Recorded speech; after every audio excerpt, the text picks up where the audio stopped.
who, like my friend, the Honourable Member for Kirkcaldy and Cowdenbeath, was very active, has been active in the gay rights movement since the late 80s, when I first campaigned against the introduction of Section 28.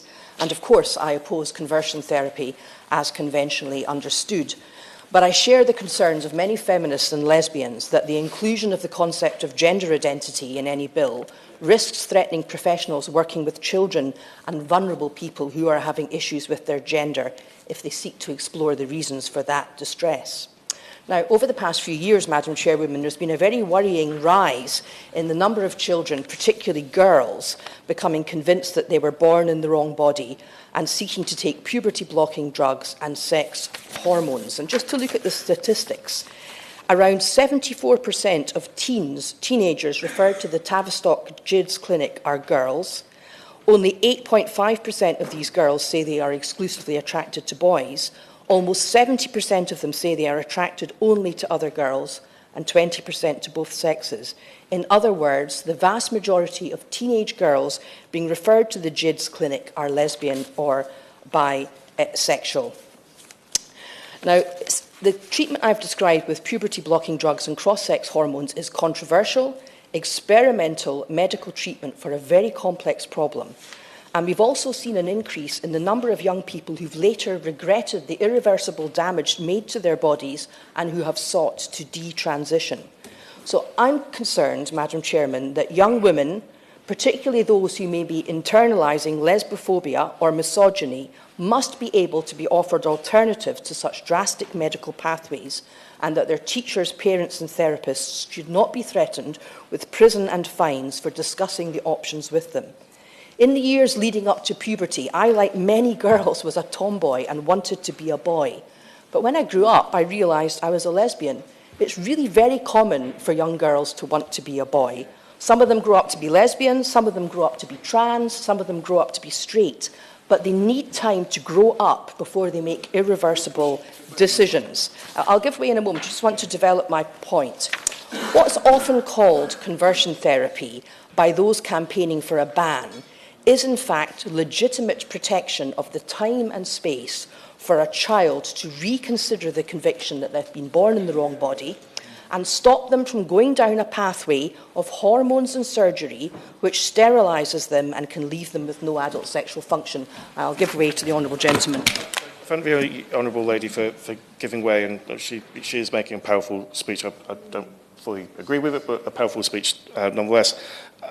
Obviously, focusing on young people and children, it sounds very much like it's being insinuated that it's a trend or a phase that one will grow out of. I'm just wondering if you can clarify that point. Well, basically, what I said, if he was listening, was that many young girls are confused about their gender dysmorphia, want to be a boy, and find the onset of puberty deeply alarming.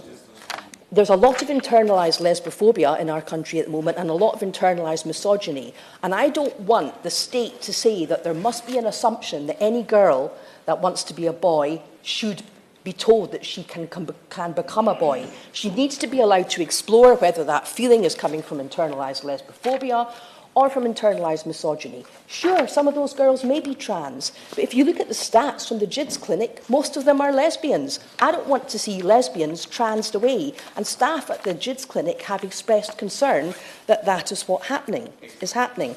Now, many of the children who go down this medical pathway, as I said, are same-sex attracted, and some of them are autistic. And of the first 70 adolescents referred to the Amsterdam clinic, which pioneered puberty blockers for children, 62 were homosexual, while only one was heterosexual. And I'm concerned that this is a form of modern conversion therapy. So I want young women, particularly those who may be lesbians, to be able to discuss with professional support, if necessary, what it is that is making them wish they'd been born a boy before they embark on life-changing treatment with puberty blockers. And that life-changing treatment could leave them permanently infertile and undergoing surgery to remove their breasts. And there are documented examples of girls who've been through this procedure and deeply regret it and want to detransition. I give way to my honourable friend.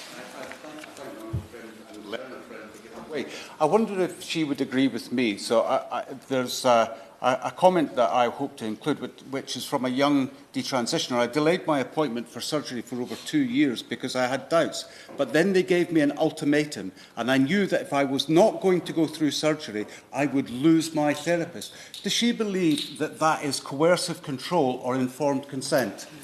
I don't know about the full facts of the case, but it sounds far from ideal. And we must have informed consent. And children aren't always in a position to give informed consent. Now, although you wouldn't know it from the House of Commons briefing for this debate, which is extraordinarily one-sided and only sets out the views of certain stakeholders, there are many lesbian, gay and bisexual people and many feminists who share the concerns that I'm expressing in the debate today. LGB Alliance welcome the fact that the UK government plans to ban gay conversion therapy, but they're worried that the inclusion in the proposals of transgender conversion therapy threatens to amplify what LGB Alliance consider to be the greatest risk to young LGBT people today, and that is the promotion of the notion that children who have gender dysphoria can change their sex or should begin to do so before they are fully adult. And my friends at LGB Alliance are concerned that by a tragic irony, some of these conversion proposals could lead to thousands of children, most of whom who would have gone on to be happy lesbian, gay or bisexual adults, having their puberty blocked by experimental drugs, pushed into lifelong medical treatment. And in other words, this legislation could promote and not stop gay conversion therapy.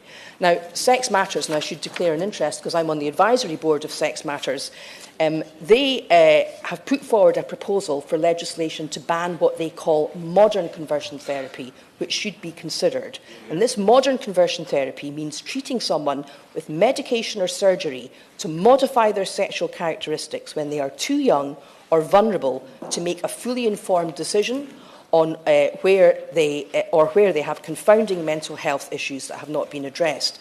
Now, I notice the honourable member, I'm coming to an end, Madam Chairwoman. I did have two interventions, so I've taken a little bit longer.